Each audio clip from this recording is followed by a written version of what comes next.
આપણે પણ મંદિરની અંદર ભગવાનની સેવા કરવી હોય ને તો કરી શકીએ. કારણ કે સેવા ઘણી રીતે થતી હોય. કોઈક એવા હરિભગત હોય એને એમ થાય કે મારે દરરોજ ભગવાનને માટે ફળ લાવવા છે, તો એ ભગવાનને માટે ફળ લાવે. કોઈક ભગવાનને માટે દૂધ લાવે. કોઈક ભગત હોય એ ભગવાનને માટે શાક બકાલું લાવે.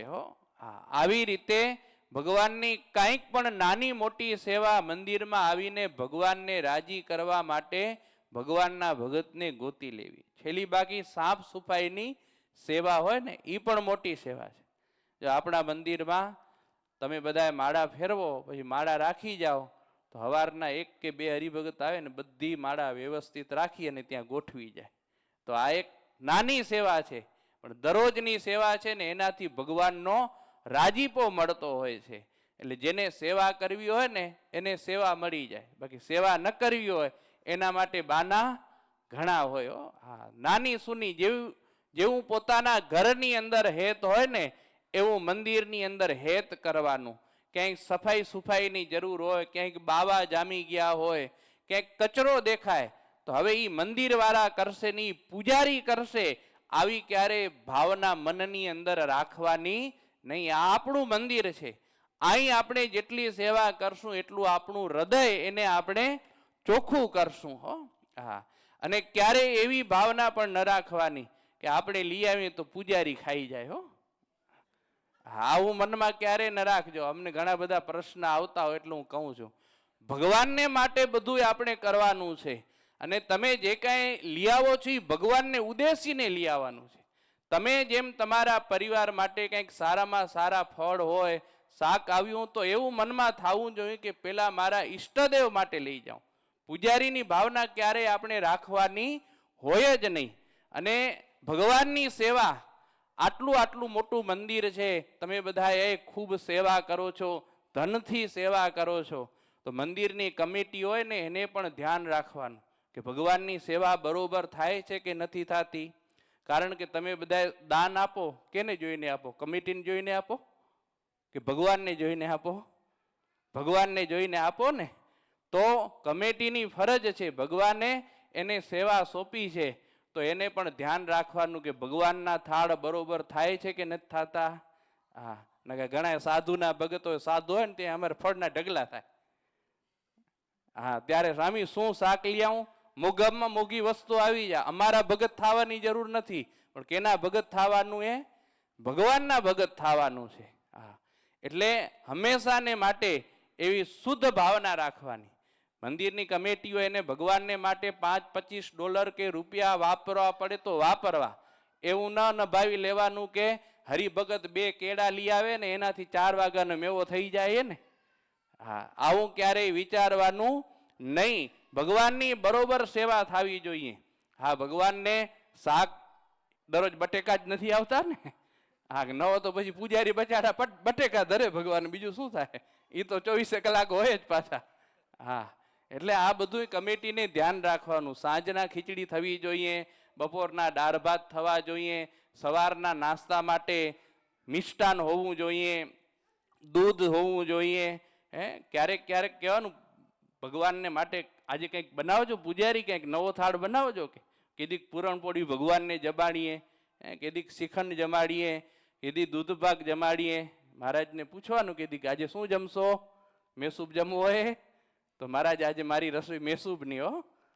આમ ભગવાનની આપણે સેવા કરવાની. સોની હતા દરરોજ ભગવાનના દર્શન કરે અને એમાંય આમ સારો ઉછાળો સોનામાં આવ્યો.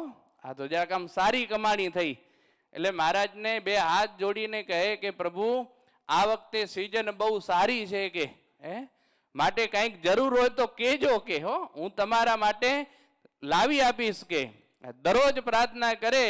એટલે ઠાકોરજી એક વખત કહે છે કે અલ્યા દરરોજ આવીને પ્રાર્થના કરે છે કે કંઈક લાવજો લાવજો, તને ખબર નથી પડતી આ હાથમાં ચાંદીના કડા પડ્યા સોનાના કરાવી દે કે.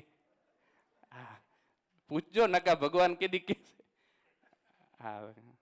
પછી એમ કીધું કે મહારાજ બસ હું એ જ રાહ જોઉં છું, તમે કયો અને હું તમારા માટે સેવા કરવું હો. હા, ક્યારેક ભગવાનને પૂછવાનું, જમાડવાનું. આપણે મનગમતી આઈટમ હોય ને એ ભગવાનને જમાડવાની. ક્યારે મનુષ્ય ભાવ લઈ આવવાનો જ નહીં. બસ આપણે ભગવાનને માટે સેવા કરવાની. જેમ પરિવાર માટે આપણે બધું લઈ આવીએ છીએ. ક્યારેક વર્ષની અંદર મહારાજને કહીએ કે મેં નવા વસ્ત્રો ધારણ કર્યા, નવા કપડાં લીધા, મહારાજ તમારા માટે એક જોડી હું સીવડાવી દઉં કે? ક્યારેક સરસ મજાની પાગ મહારાજને અર્પણ કરવાની. ભગવાને સારું દીધું તો એકાદિક સોનાનો હાર હોય, તિલક હોય, હાથમાં પહેરવાની પોચી હોય, ઘડિયાળ હોય. આ બધી સેવા છે, આ ભક્તિ છે એક જાતની. ભગવાને આપણે આપ્યું છે તો આપણે ભગવાનને અર્પણ કરવાનું છે. અને જો આપે છે એનું ક્યારેય ઓછું થતું નથી આપતા એને ત્યાં ઉભરાઈ જતું નથી. ક્યાંય હું સાંભળ્યું ને ઢોરાઈ ગયા રૂપિયા, હું સાંભળ્યું કોઈની તિજોરીમાંથી. હા, અને તમે દાન દો છો તમારે ક્યાંય ઘટતું નથી. એટલે આ ભગવાનની સેવા સમયે સમયે ભગવાનને આપણે સારી શક્તિ આપી હોય તો આપણે અવશ્ય કરવાની. ક્યારેય એવો ભાવ ન લાવવાનો કે આ તો માણસને માટે લાવું છું, આવું નહીં. ભગવાનને માટે, ભગવાનની સેવામાં કાંઈ પણ પ્રકારની કમી હોવી જોઈએ નહીં. અને ભગવાનની સાથે સીધો સંબંધ પૂજારીનો હોય. ભગવાન કદાચ કહેતો હોય પૂજારીને કે ને તમને ડાયરેક્ટ કહેવા ના આવ્યો. હા, ભગવાન કે જો આ ઘટે તો પૂજારી કદાચ આપણે કે તો આપણે એની સુવિધા કરી દેવી જોઈએ. હા, પછી એમ ન વિચારો કે પૂજારી પોતાની સગવડ જોઈએ, આવું ક્યારેય વિચારવાનું નહીં. ભગવાનને માટે આપણે વિચારવાનું હોય છે. એટલા માટે આવી સેવા કરવાથી ભગવાન આપણા ઉપર બહુ રાજી થાય છે. હા, મોટી મોટી સેવા આપણે બધી કરતા આવીએ, પણ કાંઈક એવી આવી આ મંદિરની અંદર આવીને નાની સેવા ગોતી લેવાની, જે સેવા એ કરી અને ભગવાનનો આપણા ઉપર અખંડ રાજીપો ઉતરે. આવેલા હરિભક્તો હોય, સંતો હોય, એ પણ જોવે તો એનો પણ રાજીપો આપણા ઉપર ઉતરે છે. એટલે આવી સેવા આપણે કરવાનું નક્કી રાખવાનું. કંઈક ને કંઈક નાની સૂની સેવા ગોતી લેવાની. કોઈક હરિભગતને વાડીમાં ઇન્ટરેસ્ટ હોય ને તો એ સરસ મજાના ઝાડવા વાવવા, એ કમિટી વાળા વાવશે એવું ન વિચારવાનું. આ મંદિર કેનું? મારું મંદિર છે અને સરસ મજાનું ઝાડ થશે, એમાંથી પુષ્પ થશે તો ભગવાનને અર્પણ થશે, તો ભગવાનના મંદિરની શોભાની અભિવૃદ્ધિ થશે. આવું મનની અંદર વિચારી અને આપણે સેવા કરવાની હોય છે. કંઈક કચરો દેખાણો, ક્યાંક કાગળનો કચરો કે કંઈક ઉપાડીને આપણે નાખી દઈએ, એક સેવા થઈ છે. નહીતર બધાય આવે ને જોતા જાય. હા, પણ કોઈ એમ ન વિચારે કે આ સેવા કરી લઉં હું. એટલે આવી કંઈક સેવા ગોતી લઈએ ને, આ સેવાથી આપણા અંતરની અંદર ને જૂની મલિન વાસનાઓના ઢગલા ભર્યા છે, આપણે ખબર નથી. એ તો જ્યારે એવો સમય આવે ને ત્યારે આપણા બધાના સ્વભાવ પ્રદર્શિત થઈ જતા હોય છે. તો આ બધા દોષો ટાળવા માટે આવી સેવા છે ને એ ઉત્તમ છે. એટલે આપણા સંતોએ શું લખ્યું કીર્તનમાં? નીચી ટેલ મળે તો માને મોટા ભાગ્ય જો. નાની સેવા મળે ને તો રાજી થઈ જવાનું. આગળ આવવાની તો સેવાની બધેની ઈચ્છા હોય, પણ નાની સૂની કંઈક સેવા મળે, મંદિરની સફાઈ સુફાઈ હોય, બાથરૂમ સાફ કરવાના હોય, તો આ એક સેવા છે. તો એનાથી આપણા અંતરની સફાઈ થાય છે એવું આપણા શાસ્ત્રો કહે છે. સુરત મુનિ કહે છે કે હે રાજન, આવી રીતે આ ગઢપુર વાસીઓ ભગવાન શ્રીહરિની સમયે સમયે સેવા કરે છે. એક દિવસ ઉત્તમ રાજાને સંકલ્પ થયો છે કે આપણી પાસે જે કાંઈ ધન સંપત્તિ છે એ આપણે ભગવાનને અર્થે વાપરવાની. સુરત મુનિ કહે કે હે રાજન, અથ રાજોત્તમાન ધીમાન પિતૃદેશે ન વાડવાન સાધુંશ્ચ ભોજયામાસ પ્રતિમાસં સહસ્રસઃ. ઉત્તમ રાજા પોતાના પિતા અભય રાજાને ઉદ્દેશી અને પ્રત્યેક મહિને હજારો બ્રાહ્મણો અને સંતોને જમાડીને તૃપ્ત કરતા હતા. એમ કરતા ઉત્તમ રાજા પોતાના પિતા એવા જે અભય રાજા એને ઉદ્દેશીને મહિને મહિને એ તિથિ પ્રમાણે સંતો અને બ્રાહ્મણોને જમાડતા.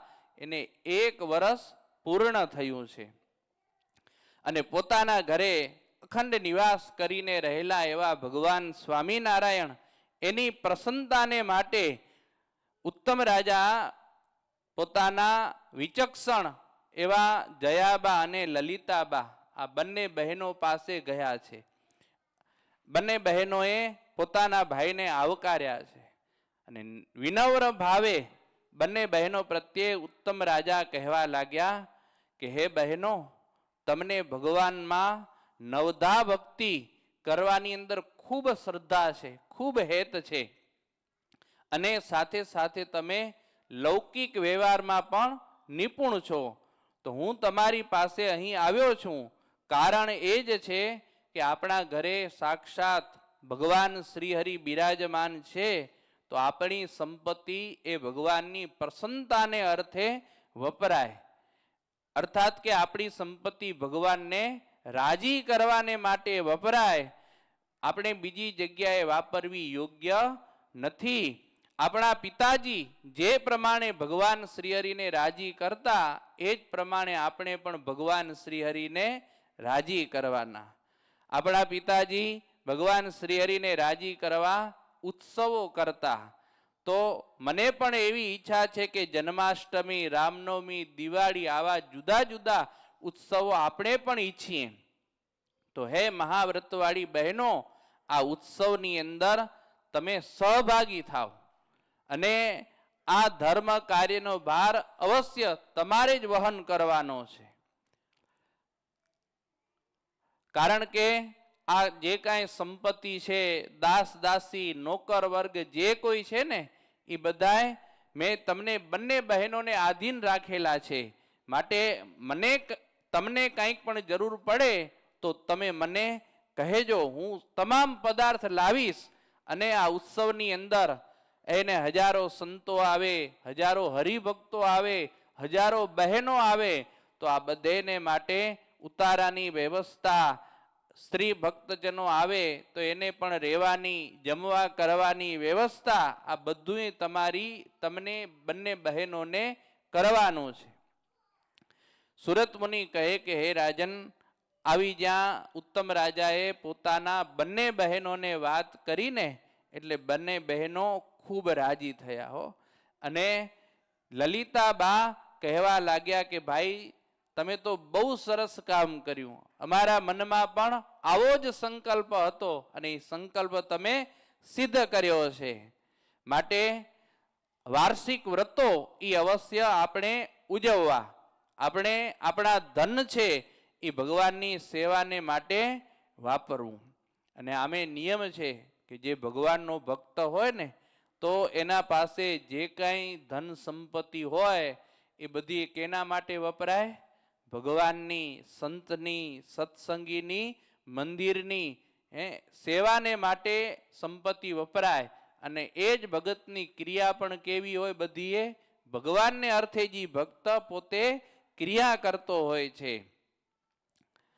કારણ કે બુદ્ધિમાન પુત્ર હોય ને, એને પોતાના પિતા જે માર્ગ ઉપર ચાલ્યા હોય ને, એ જ માર્ગ ઉપર ચાલવું જોઈએ. સુરત મુનિ કહે છે કે હે રાજન, બંને બહેનો કહે છે કે તમે ઉત્સવને ઉપયોગી તમામ સાધન સામગ્રી જોઈએ ને, એ બધું તમે લાવજો. અમે ભોજન બનાવવાની બધી વ્યવસ્થા સંભાળી લેશું. રસોડાની જરા પણ ચિંતા કરજો નહીં. સુરત મુનિ કહે કે હે રાજન, આ બંને બહેનોના વચન સાંભળી ઉત્તમ રાજા બહુ રાજી થયા છે અને ભગવાન શ્રીહરિની સમીપે આવી બે હાથ જોડી અને પોતાનો મનોરથ કહેલો છે કે મહારાજ, અમારા પિતાજી જેમ ઉત્સવ કરતા ને એમ જ અમારે પણ હવે ઉત્સવો કરીને તમને રાજી કરવા છે. એટલે ભગવાન શ્રીહરિ પ્રસન્ન થયા છે અને મહારાજ કહે છે કે હે રાજન, તમારી બુદ્ધિને ધન્યવાદ છે. કારણ કે તમારી બુદ્ધિ તો ભગવાનની ભક્તિમાં સ્થિર થઈ છે હવે. એટલે તમે જે આ વિચાર કર્યો છે ને, એ બહુ ઉત્તમ વિચાર કર્યો છે. અને તમારી આ બંને બહેનો ખૂબ તપસ્વીની છે, છતાં પણ આ ઉત્સવ કાર્યની અંદર તમને મદદ કરશે એ જાણીને મહારાજ કે અમને પણ બહુ સારું લાગ્યું છે. છતાં પણ એક ઉત્સવની અંદર બે જણાની પ્રધાનતા યોગ્ય નથી. એક ઉત્સવ કરવો હોય તો એમાં બે વ્યક્તિની પ્રધાનતા યોગ્ય નથી. એટલા માટે મહારાજ કહે છે કે એક ઉત્સવની અંદર એક વ્યક્તિનું પ્રધાનપણું હોય ને, તો એ ઉત્સવ ઈચ્છિત ફળને આપનારો થાય છે. કારણ કે કાર્ય એક અને પ્રધાનપણું બે હોય એ ક્યારેય ચાલે નહીં. માટે જે કાર્ય કરવું હોય એમાં જો બેનું પ્રધાનપણું થાય તો ઓલો કહેશે આમ કરો ને બીજો કહેશે આમ કરો, તો એ કાર્ય છે એ યોગ્ય ન થાય. એટલે કાર્યની અંદર એકનું પ્રધાનપણું જોઈએ. મહારાજ કહે છે કે પરસ્પર બંનેની રુચિ છે એ નોખી જ હોય છે. એટલા માટે કાર્યની અંદર કલહ ઝઘડો ન થાય ને એના માટે એકનું પ્રધાનપણું રાખીએ તો ધારેલું કાર્ય સિદ્ધ થાય, નહીંતર ધારેલું કાર્ય બગડી જાય. કહેવાય ને શિયાળો તાણે સીમમાં ને કૂતરું તાણે ગામમાં, એવું થાય. એટલે એકનું પ્રધાનપણું હોય ને તો ઉત્સવ સરસ થાય. એટલે મહારાજ કહે છે કે જયાબા અને લલિતાબા બંને બહેનો વચ્ચે હું ઉત્સવની વહેંચણી કરી આપું.